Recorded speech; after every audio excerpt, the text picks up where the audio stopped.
there's a ton of skilled foreigners who come to Finland every year looking for work. The cleaning company Sol probably has the most educated workforce in the country. There's all masters and PhD level people cleaning floors, because there is a difficult barrier here to overcome, which is that people want you to speak Finnish. However, the newer companies, the companies mainly in the technology industry where they use coding as their language and English as their workplace language, they see a different value. They're actually looking for attitude instead of skills and working. I'm here with Niklas Lahti, who is the CEO of Nordsoft. Nord Software is this very innovative company here right above the I believe it's the Elisa Museum, where the first phone exchange is in Finland. Yeah, we are actually where the phone exchange used to be. It used to be here in this floor. Right. And now there's just a telephone museum downstairs. Yeah. And a school for yoga. That's what it was downstairs. That's this perfect like combination of things. I actually went to that museum last week with I've just swapped jobs, and the company I work for used to work in the same office as you guys. And they went to the museum. It was super interesting. It's a nice museum. Yeah. So it's interesting. So you've got like the old school communication technology, and then we have a new communication technology firm living in the same building. So yeah, Niklas, how did you get into this? Because you're not a tech person by trade, are you? I certainly am not. I'm a nerd by trade. That's for sure. And I've always been a nerd. But I went to the dark side and went to the school of economics to study finance, which I did for quite a few years, and then I ended up in Stockholm, Sweden, where I worked for a company that invests in internet-related companies, and that company, Right Ventures, bought Nord Software in 2010, and about a year after that, I came back here to Finland. Kind of to see where the company was going, but mostly because I had then met a girl in Finland, and I came back. You're the only Finnish guy I know who's fallen into the Finland girl trap. Yes. You foreign guys. Exactly. And when I met her, I had decided one thing, that I will never have a long distance thing again. So I had to come back. Yeah, fair enough. Both me and Jimmy fell into that trap. Our viewers will know, but you met yours in Oz, I met mine in Barcelona, and yes, that's it. It's now like the mafia. Now we're here. Yeah, and that's it. In this beautiful -10 degrees. Yeah. Yes, very nice. Though it's not much nicer in Stockholm, so that trade-off wasn't that bad. That's true. It's more windy here, though. Yeah, Christ, it's been windy recently. But yeah, one thing I'd like to start with is you came into Nordsoft, was it 2010? Did you say? 2011. 2011. Okay, so like Finland over the past 6 years has undergone some changes. I think there's a lot more immigrants and foreigners who've come to the country in that period of time. Did Nord Software start out as a company that was looking to work with foreigners at the start, or was that a gradual transition? I would say that when I came here, well, it's always been very natural for us. Actually, quite randomly, we used to be a company of almost only Finnish, Swedish people. Right. But we recruited and found a few foreigners, like about a year after the company had been founded, and it worked out very well. And we switched the company language to English already in like 2008 or something like that. And since then, it has never been like a question for us that somebody is foreign. That makes no sense. Yeah. For us, the only thing that really matters is if you can develop software or not. What's your motivation? What's your enthusiasm? How much are you willing to learn? It's really not about even your educational background, but it certainly has nothing to do with your ethnicity. I mean, we have here currently about 12 nationalities. Not bad. And it's, we really like foreigners. We like Finnish people. We are nothing against Finnish people, but it's really about who can do the work. Yeah. Do you think that there's do you think that there's a resistance? Well, there is a resistance, but what do you think the reason is, even in like some software companies, to hiring a non-Finnish speaker when, me and Jimmy have both had it, where you're on the phone and the person speaks in Finnish, you say, hey, can you speak English? And they say, no, I'm terribly sorry, I cannot speak English. I will get my colleague to speak to you later, bye-bye. So do you think, what do you think that barrier is? Is it a cultural thing? Is it a shyness thing? Is it a valuation of the foreigner's skills even? I think it's a combination of a lot of things. For us, for our industry, it really is mostly about that people tend to think that there's going to be problems if people don't know how to speak Finnish on the customer side, because the vast majority of our customers are Finnish corporations, and in the vast majority of those corporations, there's a lot of people who cannot speak English that well. So they think that, you know, if you have a lot of foreigners who cannot speak Finnish, you know, things will end up badly in that sense. And another thing is that many companies have their company language as Finnish. Yeah. And then it becomes a bit of a problem. But for us, it has never been a problem because we've always been and always valued the fact that we are multicultural. Yeah. We really like it. I think it brings a lot of things to the company that wouldn't exist otherwise. I think there's two things to dig into there. I think the first thing is that, I've definitely encountered this feeling that, like, if you've got like some old heads, like people who've got the tenure, they've been in the company, you don't want to piss them off. And like it reminds you of the UK back in the days when someone had been working at a company forever and they knew their job and they knew their rights and they knew this was exactly what I will do. And I'm not doing any fucking more and don't piss me off. So maybe there's some sort of hangover with that. We had that when we worked at the company together a little while ago, where we don't want to put you with this guy because he might be pissed off because you don't speak English or whatever it is. And then I think another thing to sort of take into consideration is that Finnish companies, in my opinion, haven't had to operate on a global level until recently. So there has been no need for it, but actually there is a huge business advantage even for companies that operate predominantly in Finland to start using English as a language. Like the capital region, I think is 15% foreigners at the moment. It's really high. Yeah, I fully agree with that. And I mean, the world is moving so fast to the sphere where you really cannot be in Finland anymore. No matter what you do, that if you keep to the Finnishness, you don't really succeed. Yeah. And if you look at it like strictly from the tech side, like what we do websites.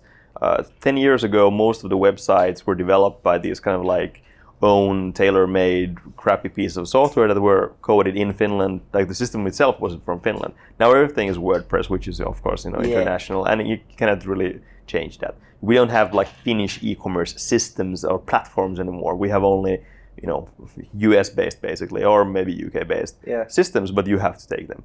Nobody does software development in Finnish. That would be really crazy. I don't even think it's possible, is it? It is unfortunately possible. We have seen some of the examples, and that's horrible. Yeah, because Finnish is a simple language anyway. So you don't code in Finnish. Period. Yeah, exactly. I remember Jimmy Christ when we were working at this removal firm. Yeah, hello boys. I actually know a few of the employees here. They're good guys. But when we were working at this removal firm, remember when you were stuck in the lift with Passy and he was trying to turn the lift off? There was a language barrier there. And he suspended himself on top of one of the trolleys. He made love to himself. He was hooked up quite nastily. And it's like, Jimmy, help! get me down, because he did not speak English at all. He wouldn't speak English until he was hanging on top of the trolley. The locker counter. Yeah. He reached over to press the button on the lift and he jumped backwards, landed perfectly on the handles. Went off in Finnish and Jimmy's like, laughing, I don't understand you. And then in the end, he was like, help! Okay, come here, I'll get you off. So, I think like... I understood Kikkali. He said there was a problem with his Kikkali. Fair enough. Yeah, it's interesting. Have you had like any sort of culture clashes? Do you think that there's like an issue with hiring like 12, 13 different cultures? Or do you actually think that it doesn't matter, and there's attitude is what you're looking for? Actually, I've been always surprised by the fact that we tend to have zero culture clashes. It's really, I think it's also because the developers themselves are rather not homogeneous at all, but similar in how they think. And it's really like, of course, there's a bit of culture here and there, and it adds spice to the whole thing, but no, not what you would think. Yeah, okay. So you don't have like a Russian next to you, Ukrainian, and then they're like, we have a Russian guy, and you know he's filming me as we speak, and KGB. Yes, and we always make Russian jokes, and that's great. Yeah. It's you got to do it, I think. I mean, you know, and it's a fun thing. No, I think it's more of a question of how the company culture is, and we tend to be selective in our recruitment process, of course, and we tend to hire the types of people we want to work with, and the types of people we want to work with aren't the types of people who would get super pissed off if let's say it is a Russian guy will make a Putin joke. Yeah. And okay. This wouldn't be the guy who wants, or an American who would get super pissed off about making the Donald. Yes. Yeah. So I think it's like that. Yeah. So when you're hiring people, do you have a process? What do you guys do? Because I've been to a couple of interviews with traditional Finnish companies. It's very stiff, very formal. They most of the time you don't get through the door because I don't have the right qualifications. And then I get what you mean, but for us it's very different. For us it's like the application process is like this. You send in your CV, you send in your whatever. I email you back and say that do our test. We have the same tests. It's available on our website, and you do your software development test. It's an easy one, but it also shows that are you interested at all? If you're not interested, you're not going to be you're not going to do the test. Yeah. But if you send the test and it's crap, then you will get a reply from me and stating that I'm sorry, but your test was crap. I probably won't say exactly that, but still, that will be the message. Yeah. And then, if the test goes well, then it will take you into interview, and then we see what you're good for. And then, a few other people interview you, and what it's really based on is what are you as a person? How do you fit in? How do we see you? Obviously, you have to have very strong English. That's a given. Yeah. You don't have to have strong Finnish, and you don't have to speak a word in Finnish if you don't want. But if you cannot speak English, then you cannot be able to communicate with our customers. And most of our customers are a lot of them are from other countries, but most are Finnish. If our customers want to speak Finnish, then we have a project manager there who is able to speak Finnish. But that's recruitment process. It's a few rounds of interviews, and then it's really about your skills. Is it Jack Ma, the Alibaba guy? I think that's his name, isn't it? The guy who. Yeah. Yeah. He said. I think it was him. He says hire for attitude, train for skills, and most companies have sort of prioritize skills over attitude, I would say traditionally. Yep. Now, I think that this is my crazy theory, but I think that Finland has sort of created a bit of a problem for itself, because if you've got your masters and you've got this and you've got that and you've got whatever, you get a lot of people who've spent 10 years studying. Traditionally, they will automatically try and command really high salaries, but maybe they don't have any real world experience. Whereas someone who's maybe been in the workforce, say, not necessarily been working as a coder, but they've worked hard, they've got an attitude, they've got a hunger, maybe that's easier for you to mold than someone who comes in with preconceived ideas of what they can already do. Yeah, I mean, there's a lot of software consultants, there's a lot of people searching for developers, and a lot of companies have different criteria. Yeah, we've always focused on bringing young people into the company. So this means students.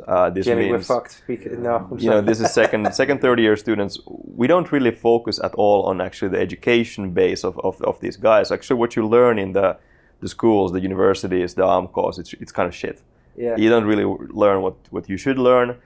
But it's more like if you didn't go to any sort of school, it's like, why not? Yeah. Then some of the people are just very good developers who have just learned themselves. That's fine by us. Yeah. We never judge them by actually the university studies. Yeah. A lot of the students, they send me their transcripts. I never read the transcript. Yeah. I mean, because it's irrelevant to me. I've done AMK studies. I actually was in. That's where I met Sergey, and like we were doing C# and like 15-year-old coding essentially by teachers who learned this shit 30 years before that.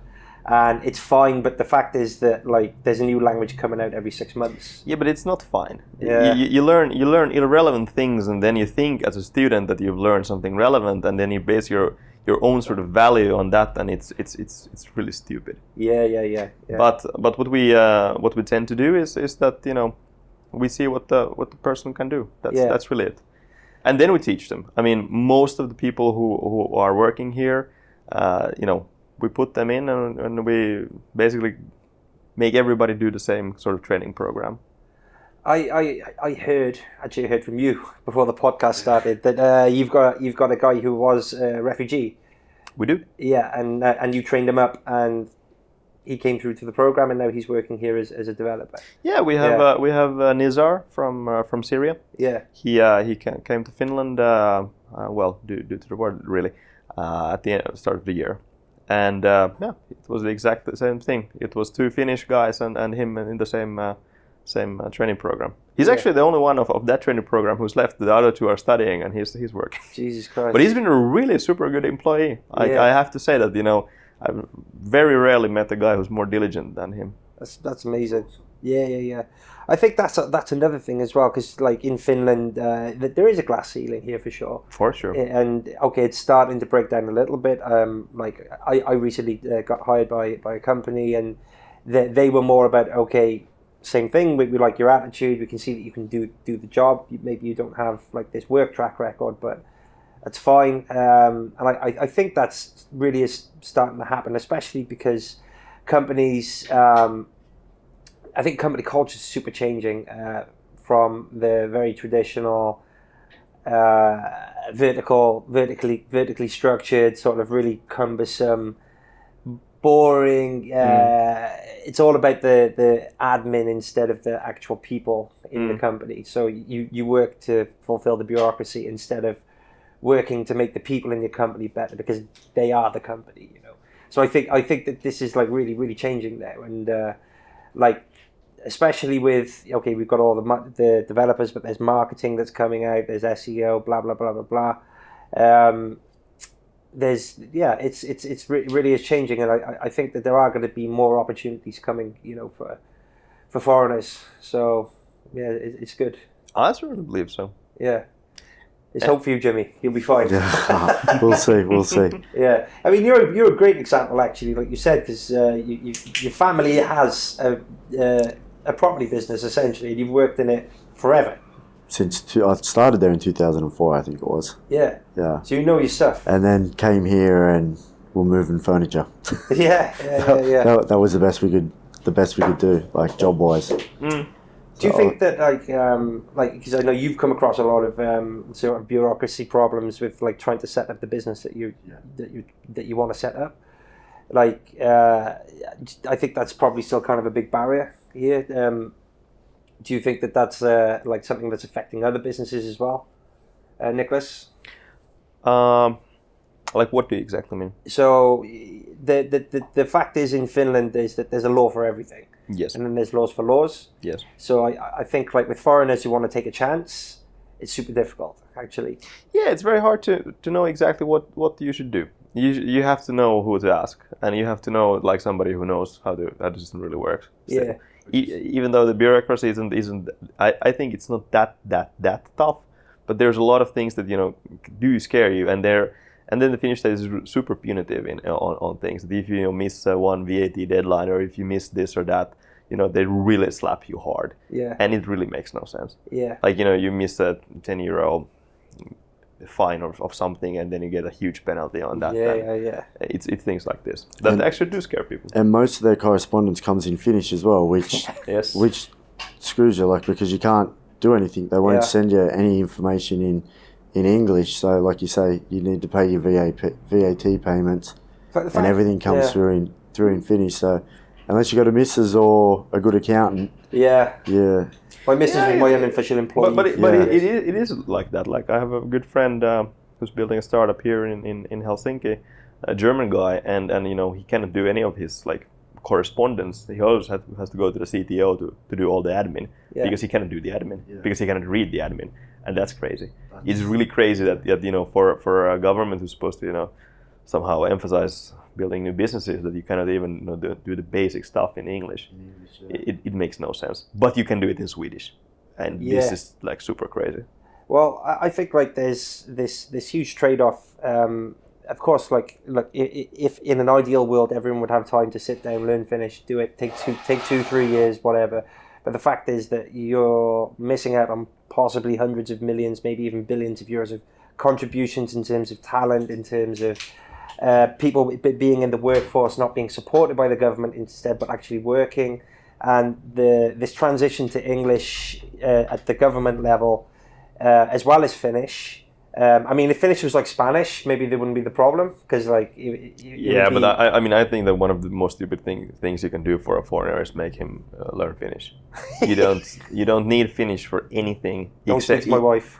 Except don't speak to my wife either. But you don't really need Finnish for anything else than this kind of government things. And of course, if you go outside the Helsinki area, then it becomes a bit different. Yeah. Then it becomes harder, and then you actually do need Finnish for actually even coping in your day-to-day life. Yeah. But in general, it makes no sense that you should learn Finnish because it's such a hard language with no real benefit except that That's true. You're good in Finnish. I was in Seinäjoki a couple of weeks ago, and a lot of my girlfriend's family, the senior ones, they don't speak such good English.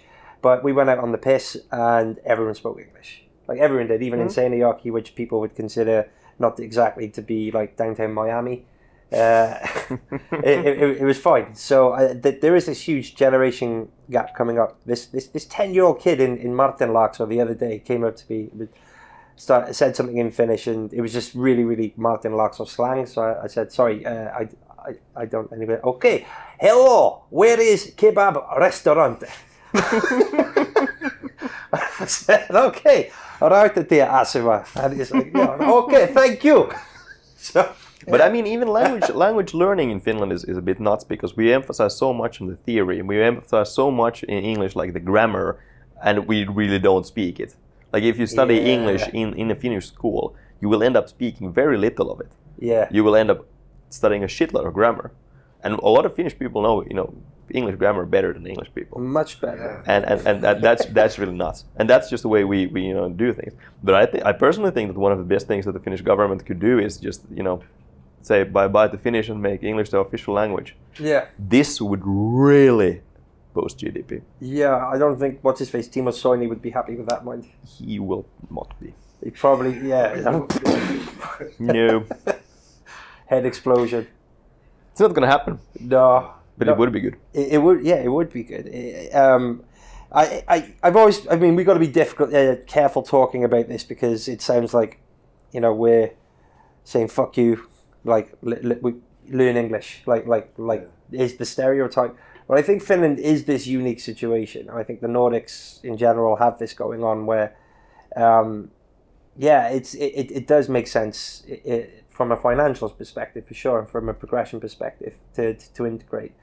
So why not? I mean, we could campaign for this. Wasn't English going to be the official language of the EU?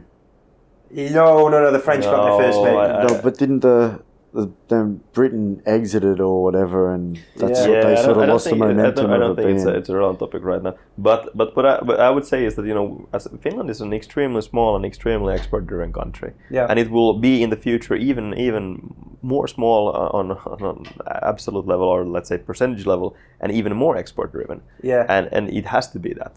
And if we aren't in the forefront of actually doing this stuff, countries like Estonia will just run over us. Estonia's doing well, actually. They're doing very well. Yeah.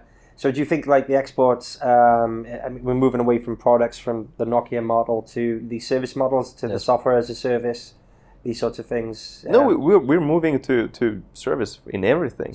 We are a service business, and most of the businesses will be service businesses. Yeah. And if you it's a different thing that you could produce, pulp and sell it and not know really a word of English except for the sales guy. Yeah. But when you're producing services, everybody has to know English, and everybody has to be able to market, and everybody has to be able to compete. Yeah. And it's a huge global competition if you don't really put a lot of focus on this. And the sad thing is that we could be extremely good in English, because we are extremely good in English. Yeah. We just would have to focus on it. Yeah. I think. But for us, it's right now. Coming back to the topic of like recruitments. Yeah. It's actually a nice market, so to say, because we're a small company. We don't recruit that many people, but we see that there's so much talent, technological talent in Finland, and there's people who aren't, sort of getting paid what they should deserve, or getting the position they should deserve, just based on the fact that they are, not called, Mika Seppälä. Yeah. And this sucks, but it's also, in a way, it's good for us. So what sort of percentage, if you look at your staff, are foreigners against Finnish? Is it like a 50-50 thing, or? I would say maybe 30% are foreigners. Yeah. So it's just, the fact is, if you're good enough, you come in, that's it. Yep. Yeah. So do you think, are you actively promoting this, or is it, because I as you say, there's a lot of people who can't find these jobs. Is it that they don't know where to look, or what's going on there, do you think? I think it's mostly that they are not getting the interviews. Yeah. Okay. We are not actively promoting this. We don't. I mean, most of our recruitments, we have a crappy HR strategy anyway. But most of our recruitments come actually from either students, or then we are very active in the open source software development community. We go to talk about software in different meetups, etc. Yeah. And then we get applications from there. But it's semi-random, to be honest. Yeah. We are actually focusing on it right now to actually make it a coherent strategy. Yeah. It's also due to the fact that we've grown very substantially in the past year. A year ago, we were about 20 people. Now we're upwards of 50. And now we actually do need a strategy. It's kind of a bit that I do everything. So no, seriously. Like a year ago, the company used to be like this. I do everything else except coding. And now it's too big. I kind of do everything. Yeah, you can't see I get I will get like a heart attack, and then my wife and baby will be upset. Yeah, exactly. It's like, come on, people. Yeah, we need to sort this out. But in general, I mean, this will be actually one of the things that we will focus on, because this is one of what I see as our core advantage as well. Yeah, this is actually a company that's really nice to work for a foreigner. And a part of it is that it's not, we do have a lot of foreigners. Yeah. But we see it in startups. And I think one of the best things that has happened in Finland the past 5 years is the promotion of the startup culture, where we do see a lot of companies that are recruiting developers from abroad, and developers, let's say from Russia or Ukraine, to just come to work to Finland and not have to do anything else, come here and work. So maybe the international recruitment could be an option for sure. What I think is interesting is that that the Love Nokia, or what was the other thing? It's Love or Nokia. It used to be, or a job. So I think you still are getting this huge influx of people who are coming here, and for a woman mainly. This is how it is. And I didn't even know where Finland was until I met my wife. I knew like 3 or 4. Okay. No idea. I'd seen the flag, I think, on the Winter Olympics or something. Yeah, I recognise that flag. That guy's really good at skiing and shooting shit. Those dudes. Yeah. So you get the guys who sometimes girls, but mostly guys. They come here. If they're leaving the country to come here, that's because this country would represent a better option for them. So normally, like in my case, possibly in your case, I don't know, the situation back home has meant that maybe you haven't been able to nail down the career path that you wanted or whatever. You got this 2008 generation, should we say, that like people my age and who graduated, and then the work system itself actually changed and the opportunities weren't there. So then they come here, and then even though it's a country of relatively high employment and lots of opportunities, they don't materialize for themselves. So I think that's there is a big core of these people who come here for that, and that mainly male, mainly unemployed, mainly looking for something. So I think the fact that you're giving people a chance based on like their drive. That's like an awesome way to do it, because like, there's a big resource of people out there. I know these two guys, right? Identical twin brothers, really confusing. And like I was like, "Hi Kingsley," and then he's like, "No, I'm Eric," and I'm like, am I going mad? And then I realized one day when they were sat together that it was two people. They got 2 master's degrees in pretty deep shit, and they can't get a fucking look at anywhere. And they're African boys, top boys, really nice, hard work, and they just can't get a look in anywhere. And I think that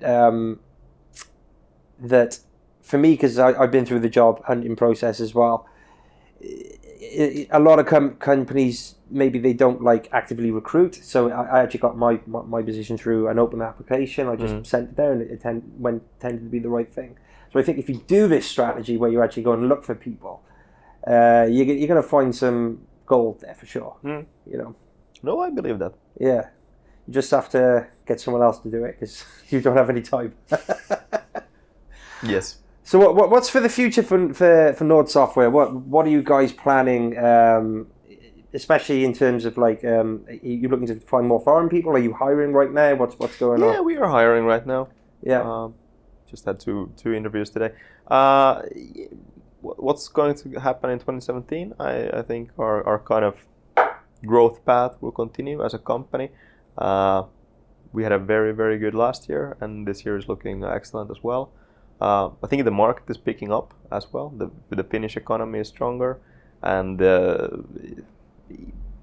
let's say in our line of business, there's a lot of corporations that are willing to invest, and which are seeing now that everything is not going straight to hell, so we can do something nifty digitally. Yeah. Okay, that's good. And that's what we do. We do nifty things digitally. Yeah. And cool is sexy, in all fairness. Yeah, I mean, we hope that it's actually useful and makes some money as well for our customers. But we do nifty things. But what we are focusing on, that's a harder question. I think it's mostly. I mean, our company is just the people who are here. Yeah. And of course, that's we focus a lot on our people. We focus on giving them what they want and making sure it's a nice place to work. Yeah. It's really not even about the absolute salary. It's about like you want to come to work, you want to be with the people who are here, you want to do interesting projects, and go home happy. And that's more important. And one of the things that has worked out very well is the people we have. Yeah. Yeah, you've got your dark matter research laboratory in the back with your PhD guys. I guess you're just like mainlining them food. And I know you've got world-class talent here. Yes, so, yes. You're thinking of the stereotypical coder. Yeah, I'm thinking. I'm very sad to say that we don't have these put in a dark box coders. these are because feed them Doritos and This is sad because this is actually also what I thought when I came to work here 6 years ago, that software development consultancy. Well, this is like these kind of guys. Yeah. No. Sadly not. Oh, they're normal. What's wrong with the world? We have pretty normal guys. You wouldn't be able to tell them apart. Well, one thing I do want to know, actually, is there a difference between a girl coder and a guy coder? This isn't a joke. This is like, yeah. Well, girl coder, yeah. We've had 2 applications. Okay, so over that's the 6 difference. years. Yeah.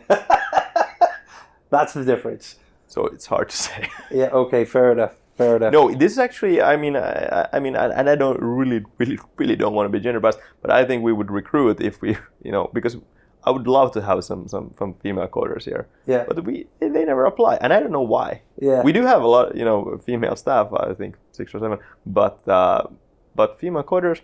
Yeah. Okay. Very hard to find. Okay. Interesting. How many did you have in your class? Weren't you doing a coding? Oh, we had a few. Did you? Okay. It was pretty even split. Well, I know it wasn't because, like, actually, all of the female coders, apart from 3 or 4, were Chinese or Russian or Ukrainian, and they all came over. They were studying. They were here to make money. It's just not a career for. I don't know. I don't know. And this is a huge problem. Yeah. Because we have a lot of people who come here who study, and then they don't get a job, and then they leave. Yeah. And this is like a huge investment that the government did, the state did. Yeah. So first of all, that somebody comes here to study, probably a bit nuts, but also probably very, very good, good student. Yeah. Usually they have great grades. They and then they are here and they don't get anything. And I've seen this over and over again. And obviously we cannot recruit that many people per year, and we get a lot of applications. And it's nuts because nobody.